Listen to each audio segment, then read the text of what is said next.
اخبار کوتاه، دقیق و مهم روز شنبه.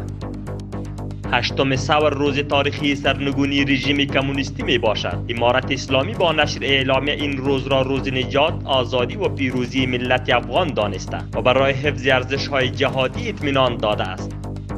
شاروالی کابل می گوید بر اساس فیصله کمیسیون اقتصادی در ساحات مختلف شهر کابل به ارزش 780 میلیون افغانی 3 پروژه عامه و خصوصی عملی می نمایند.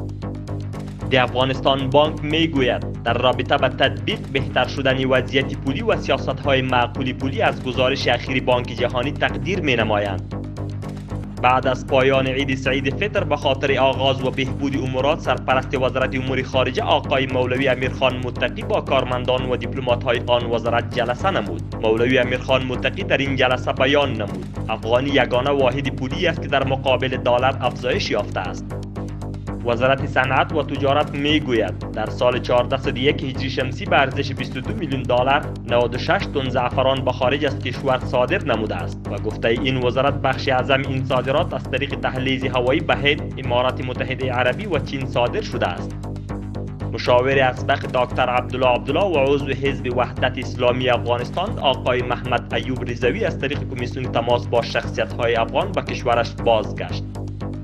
اداره ملی استاندارد در یک سال گذشته در حدود 2 میلیارد افغانی عواید جمع‌آوری نموده است. رئیس عمومی این اداره الحاج ملا فیض الله تمیم علاوه بر تاکید بر کیفیت اموال برای هموطنان اطمینان داده است که جلوی تولید و تولید اموال بی کیفیت را گرفته است.